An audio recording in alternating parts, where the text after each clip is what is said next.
So we're going to start on time and hopefully some more people will join us. But welcome. This is Equity and Access for Families. It's part of a module in Engaging Families brought to you by Solved and New York State Education. And Solved is a CTLE approved vendor. So you will be receiving a CTLE credit for joining in today. And I will give you more information at the end of this session on how you can expect that to arrive. So I am Dr. Caroline Hoppenwasser, your presenter today. And just to let you know, this session is being recorded so it can be used as part of our asynchronous course materials. Here comes some more people. Wonderful. Welcome to Equity and Access for Families. So I am Dr. Caroline Hoppenwasser. I'm an instructional consultant for Solved. I have a doctorate in literacy education, and for the past 25 years, I've worked as an educator, both in public schools and in teacher preparation. So I started my life as a kindergarten teacher, and then I've spent the past 14 years at SUNY New Paltz as a professor in the School of Education. So I'd love to know a little bit about who you are. Please let me know in the chat the grade or grades you teach, the subjects. If you have a different role in the school, we have a lot of different kinds of roles that show up during our family modules. So, and the last thing I'd love if you'd share is your favorite emoji or the emoji that you use the most as our icebreaker today.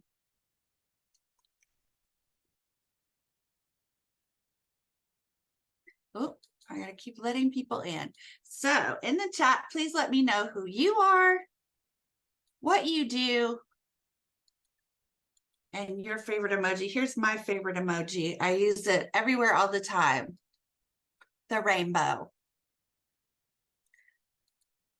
Okay, here comes some more people. And as you are checking in, so if you're just coming in, we're just putting in the chat who we are, what our role in the school is, and your favorite emoji.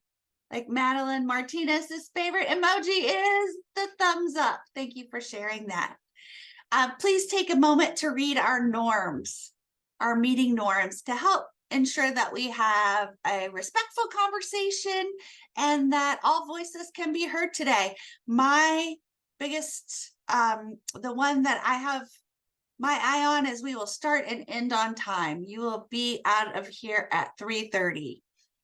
But if you have a moment here, take a peek at the others and know this is a space where we can share. The more you share with each other, the more perspectives we can have on how to best help our families. All right, so please take a moment to check in the chat and let us know what your role is at your school and your favorite emoji. And I'm going to talk to you a little bit about the module on engaging families that you are now in course B, Equity and Access. And for the next 4 Mondays, I'll be presenting the remainder of these courses, and you can also take them asynchronously. So I'll give you more information about that as well. But if you find this course helpful and want more information about families, we have more information for you. Ooh, I'm seeing a laughing till I'm crying emoji from Karen. Florence has the be strong. That's great. Thank you. Thank you for sharing. Let's look at our agenda for today. Our essential questions. What can educators and schools do to support equitable access to digital resources? And how does understanding families' funds of knowledge provide more equitable access to education? Our objectives will be to describe access and describe the digital divide and its impact on student learning, and take a look at equity and identify funds of knowledge held by your current students. Create plans to apply those funds of knowledge in your current student population. And if you're not currently familiar with the term funds of knowledge, don't worry, you will be shortly. So here we go. I'm going to share with you now a document called the Note Catcher. I'm going to put the link to it in the chat. It will ask you to make a copy. Yvette says she's a paraprofessional and she likes the smiley face. Thank you for sharing. So you're going to put this link into the chat. It will ask you to make a copy. Please hit the make a copy button. And you will have today's note catcher. It has a link to the slide deck and to all of the activities that we will engage in today. So if you have trouble opening that, please let me know and I'll try to help you. But hopefully it should just easily make a copy for you. All right. So let's go here. Let's go here. Let's do a quick temperature check. Thinking about, so NICEAD has put together something called the TAIL Academy, and TAIL stands for Teaching Across Learning Environments. And what they're trying to do is take all of the things we learned during the switch to online during the pandemic and keep the good parts and have options. So we have a range from completely online to completely in person. What are we doing in between? So one of the things New York City Schools said was remote learning eliminates the need for snow days. And I want to know your feelings about that. So in the chat, could you let me know what you feel? One, you hate it. It's the stupidest idea to get rid of snow days. Or 5, you love it. You agree. We don't need snow days if we have remote learning. I already see a 1. I see another 1. 1 is hate it. And if you would like to put a little information about why you hate it, please feel free in the chat.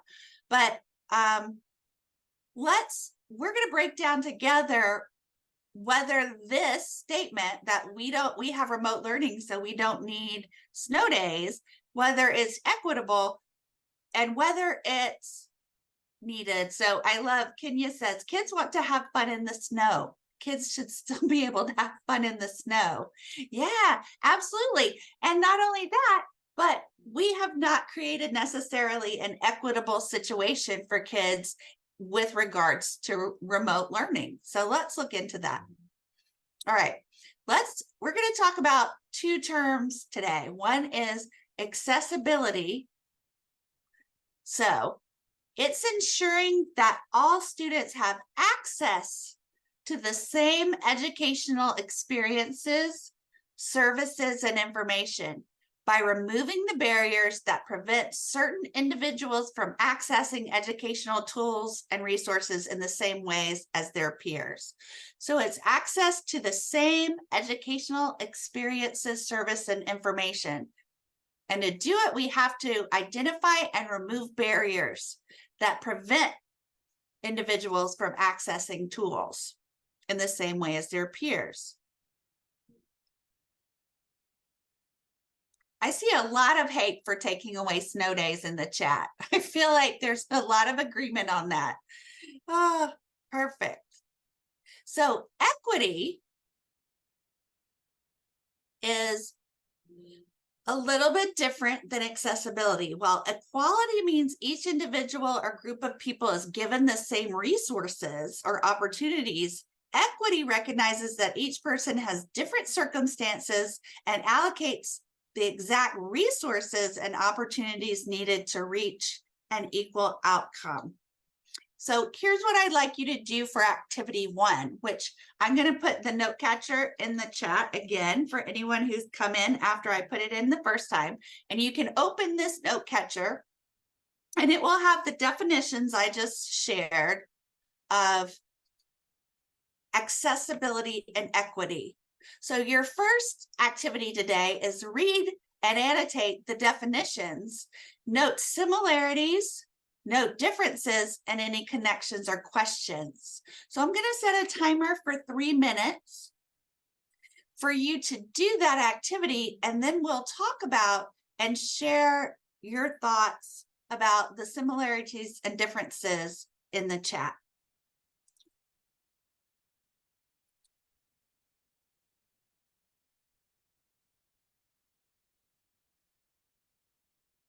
So I just set my timer for 3 minutes for you to have some think time about that.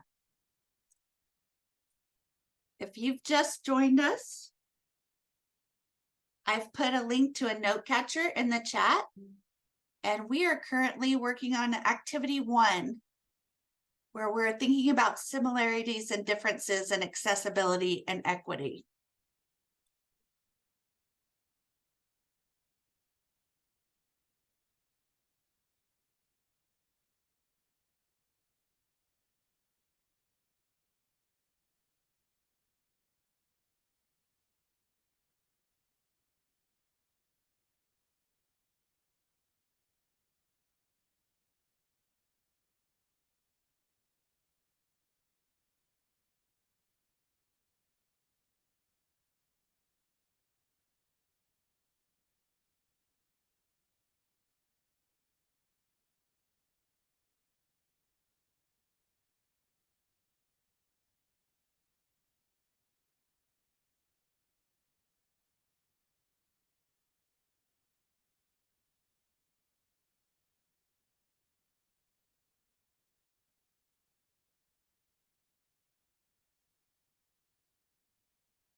So we have about 20 seconds left. If you have already finished, please share, go ahead and share in the chat your thoughts on similarities, differences, questions, or comments. And that's time. So I'd also like to invite you, if you would like to come off mute today and talk with us. That always makes this very enjoyable for me, and I think everyone else.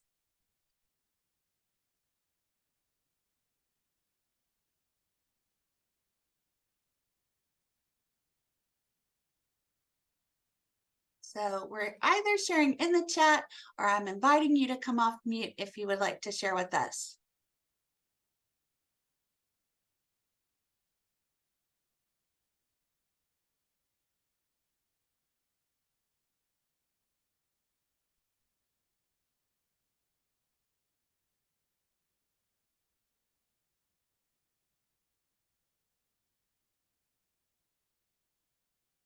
So I'm going to share, and I'm going to capture our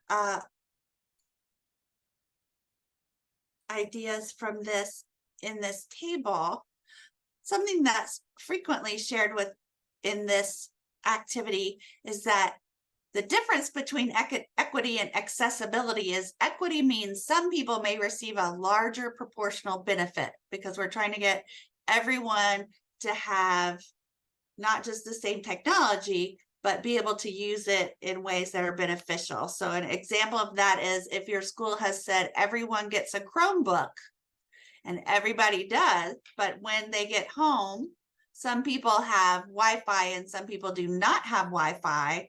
We don't have an equitable situation. We have accessibility in that everyone has the same tools, but they can't use them to access the educational components in the same way. So the similarities that people often just say to me is that they're similar in that no child should be left behind in education, but how do we make sure that we're working towards equity and not just accessibility where everyone is created the same? All right, so let's look at this activity 2 on your note catcher. This is a match the percentages. Read the prompts and choose between the answers for each prompt. So we have different percentages. We have 50, 27, and 33. So take a moment and read the different information. We have, this is from New York State, not just New York City particularly, but the entire state. And decide what you think are the most likely percentages, and then I will share the answers after you have about 30 seconds to match them.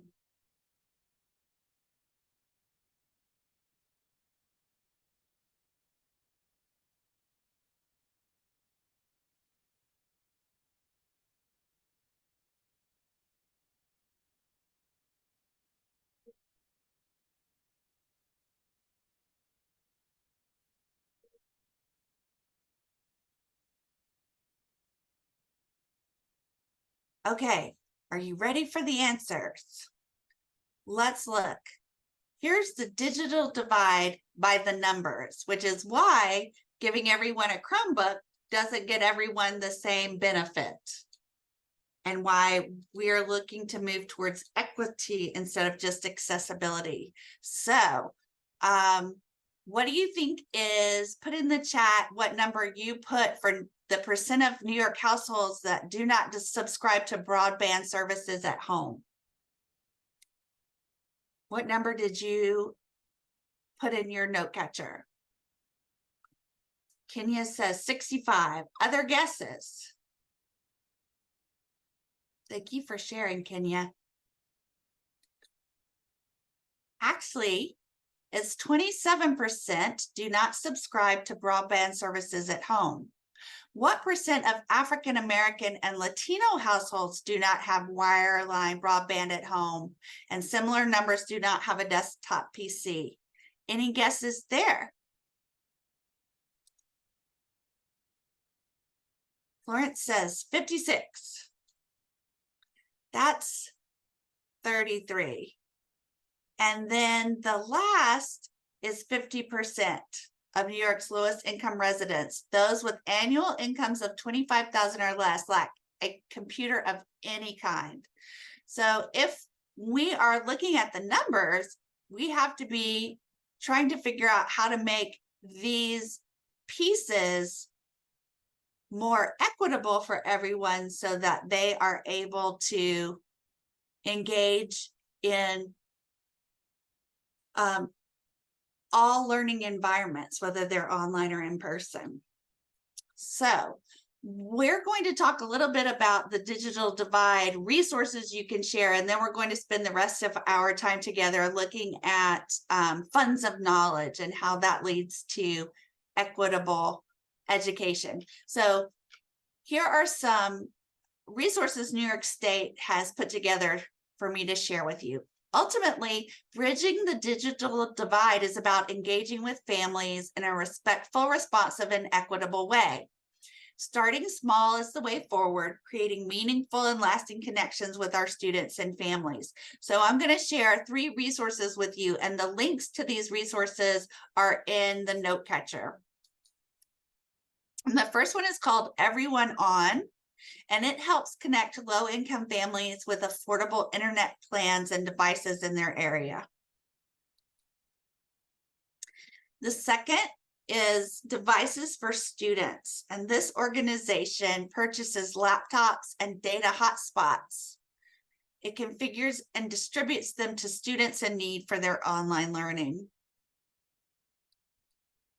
And the final is Notebooks for Students, and this organization helps students receive discounts on laptops from Apple, Lenovo, HP, and Dell. So I just want to point this out on your note catcher. There are links to these 3 organizations that can help bridge that digital divide for families in your school or district.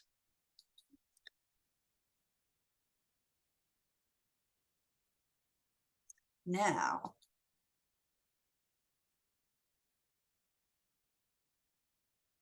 activity 3, true or false? Please put your answer in the chat.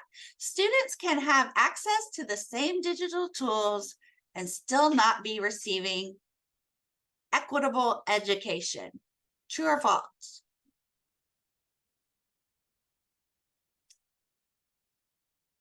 Thank you. Oh, I'm getting a lot of truths. And yes, absolutely. Same digital tools do not mean we're receiving equitable education. So what are some ways that we can work on that? And one of those is funds of knowledge. So I just want to do a quick check-in with y'all. Are you familiar with the term funds of knowledge? You can say yes, you could say no, or you might be like a little bit.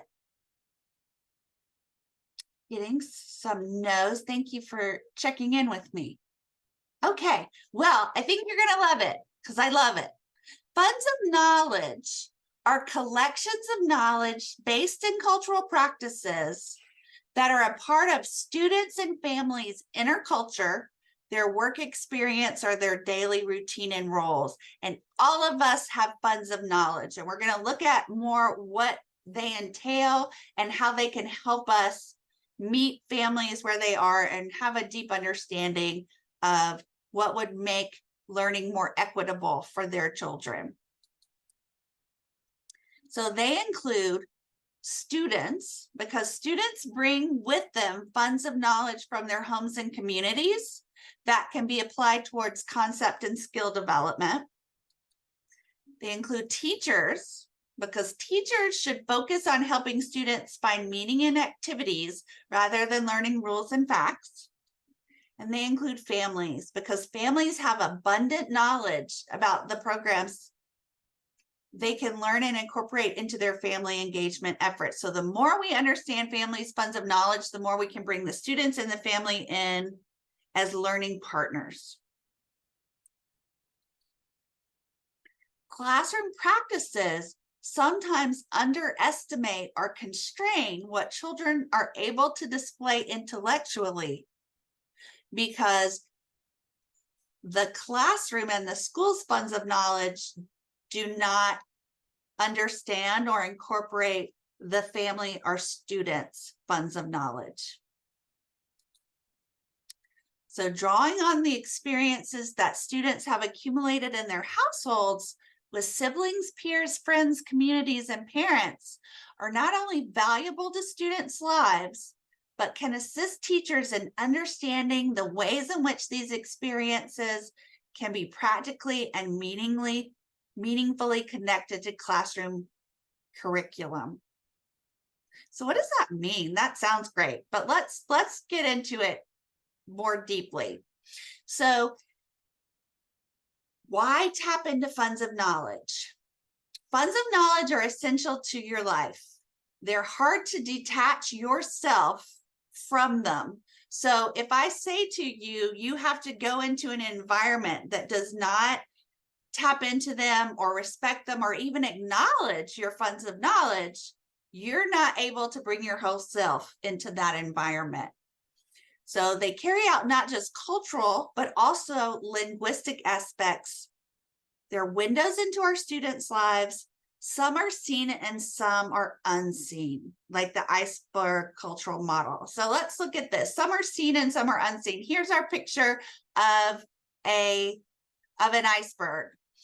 And when we think about students' funds of knowledge, a lot of times we think, oh, well, what is it like in their family if they have a different they're from a different culture or country. We look at customs, flags, games. We may look at literature, dress, language. Those are all top level. There's so many more parts if you look down at the rest of this iceberg that come from funds of knowledge, such as the nature of friendships, values, body language, rules, expectations, attitudes towards age, notions of modesty, views of raising children, importance of time. All of this comes in, and everyone has their own funds of knowledge with all of these pieces. So I'm going to give you an example using my funds of knowledge. I have lived in New York, upstate New York, for the past 15 years, but my funds of knowledge from my family of origin come from the deep South. I am from Alabama and lived there for all of my life until I lived here.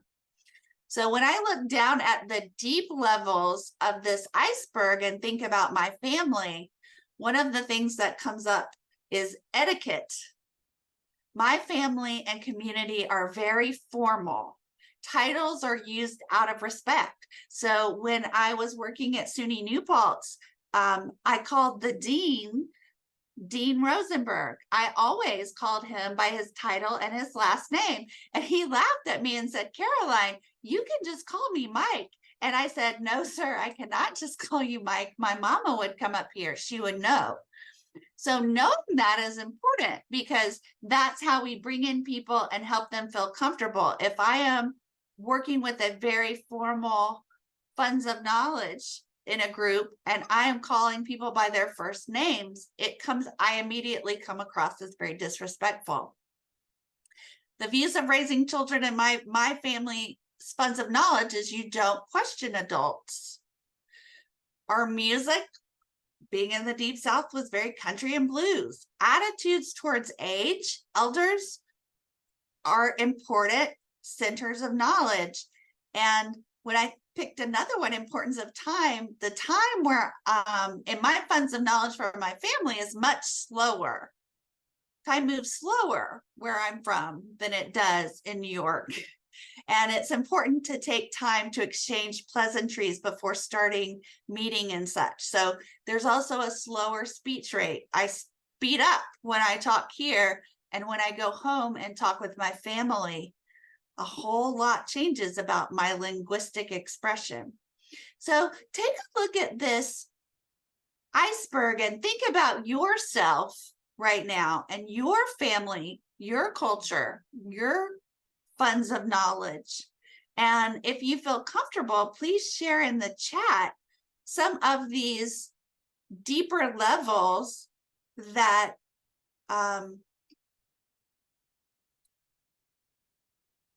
your family has taught you or that you incorporate with your family currently.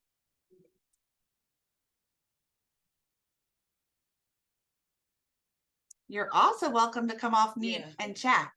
Yeah, I have one to share. Wonderful, Florence. Thank you.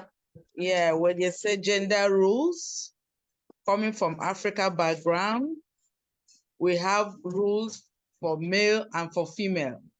There are some things they believe as a female is your job to do. And as a male, like shaking hands, they don't believe as a female, you have to shake hand with male, you know? Oh, interesting. There's a way, there's a way you do it. If you want to really do it, you have to use your left hand to hold your right hand. That's showing respect. Oh. Yes. And that's so important to know. So what we're thinking about with funds of knowledge is, how do I make this family, this student, feel comfortable here and respected? So if we take the school, so a school has its own funds of knowledge. But if we say they are the most important ones and we don't then respect how and learn, how does this family show respect when greeting each other? Just simple things as that can make a huge difference in bringing a family in or not. So thank you for sharing that. So here, let's think about this some more. We're going to learn some more about funds of knowledge today. So on your note catcher, you have 3 different possibilities of ways to interact to learn more about funds of knowledge. So you can read an article, you can interact. This is a toolkit that has many different ways and ideas, or you can watch a short video. So all of these, we're going to take about 10 minutes and we're going to, you choose which one of these you would like to interact with. And at the end of 10 minutes, we're going to come back and discuss any new learning connections or questions that came up for you. And so I'm looking, and other people have said in the chat, never question an adult and always address the adults as Miss and Mr. Yes. And where I live in New Paltz, New York, and it's kind of a hippie place. And people do not say Mr. and Mrs. and use last names, or say yes ma'am and no ma'am, which is how we're raised to show respect where I was from. So it takes a lot of getting used to and understanding you're not being disrespected that way. It's just a different fund of knowledge. So please choose, and if I'm also going to put the link into the chat in case anyone is having trouble with the note catcher. So if you want to read, you're going to use this link. If you want to interact with the toolkit, you're going to use this link. And if you want to watch the video, you're going to use this link. All right, everyone, that was 10 minutes. If you weren't quite finished, I apologize, but you'll have opportunities and you'll have the links to these resources on your note catcher after this session is over. So I would love if you would please take a moment to either come off mute and share with us, or put in the chat any new learning or connections or questions you have about funds of knowledge after you interacted with your resource choice today.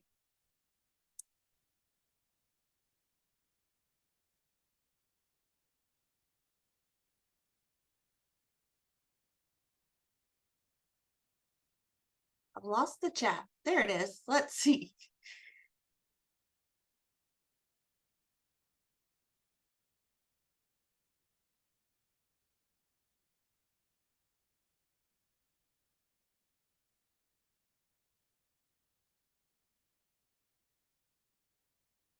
And while hopefully you are typing in some new learning connections or questions, thank you, Kenya. Respect all, which is, it should just be the logo for the world. Respect all. It's so much easier said than done. But the more you know about these deep level funds of knowledge, I think the easier it is to accomplish that.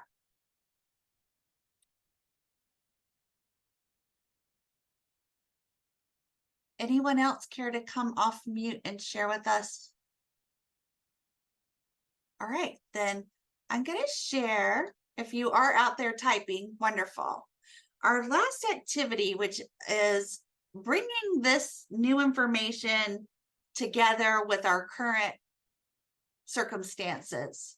So you're going to look at your note catcher and think of some students that you know very well and develop 1 to 2 strategies that you can use funds of knowledge to help you engage with students. So on your note catcher, it looks like this. You're going to choose a fund of knowledge. You can say, oh, for example, I'm going to think about the families I know, views on raising children. And what do I think I know? I think I know there's multi-generational family members who live at home and grandparents are important.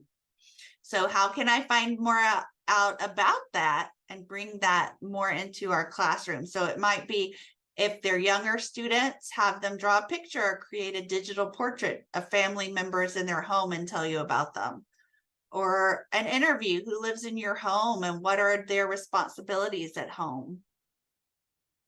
You know, then, I'm sorry to cut you off. oh, go ahead. I'm sorry. Parent engagement also, like in my school, we have like grandparents day, like usually once a month, and parent engagement usually once a month where the parents come in and all the grandparents come in and we just sit down and we talk to them and they talk to the students and everybody just engage for a period. That's amazing. That's amazing. Bringing in the multi-generational family members shows you really have an understanding of your family's funds of knowledge, right? If you send out an invitation that didn't include grandparents, think of all of the rich experiences you're missing out. Deficit thinking was definitely an eye-opener for me, because sometimes we may not know that we are in the way of thinking when it comes to some students. That is such an important thing to notice. So if we are just aware and open up some space to know that we have funds of knowledge that influence what we think is the right way to do something, and we open up space that other families have other funds of knowledge that are guiding them, it helps us stop thinking about ours as being the right way or the best way, and that there are an array of ways, and how can I as the teacher be inviting all these other ways in. So that noticing deficit thinking exists and being able to examine yourself and find it is so powerful. Thank you for sharing that in the chat. So I want us to take a few minutes here. I'm going to give you some time to think about your students and use this chart to help you think about and extend your learning of how you can take what you've learned today to back to your students or your school or the families you work with or your colleagues to help open up a discussion. And I'm going to give you about 4 minutes to work on that. And then I'll talk to you about your CTLE credits and how that process works. So I'm setting a timer for you to think about how this applies to you right now.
All right, everyone. If you would like to share with us in the chat some of the ideas you've had of using funds of knowledge with your families, we'd love for you to do that. And as you do, I'm going to talk to you about what you need to know about receiving your CTLE credits. So within 24 hours, I'm so sorry, I'm hitting the wrong button. Within 24 hours, you're going to get an email from Solved with your CTLE credit. You can also sign up for more synchronous classes like this one. You can use this QR code. It's also on your note catcher. You can also get more CTLE credits taking our asynchronous courses. So we have modules on families, special education, English language learners. There's several others. So please check those out and sign up. We'll be here with more family. I will be finishing the families the next several Mondays. When you receive that email from Solved with your CTLE credit, you will also receive a unique referral code. And if you can find colleagues and refer them to come and take any of the Solved synchronous or asynchronous courses, and they use your unique referral code, you will automatically receive a gift card for your classroom from Amazon. So use that code and go and get some friends to sign up. I'm about to put into the chat a link to a survey that we ask you take a moment to fill out about your experience today in our professional development. And that's a great question, Kenya. And the next slide's going to answer it. So Kenya says, what if I don't get it in 24 hours? Here's what you do if you don't get the email within 24 hours with your CTLE credit. Any CTLE related inquiries, you're going to reach out to admin@solvedconsulting.com. If you have any other kinds of questions about this module or the content, you can reach me, Caroline.hoppenwasser@solvedconsulting.com. But if you have any trouble with your CTLE credit, admin@solved will help you.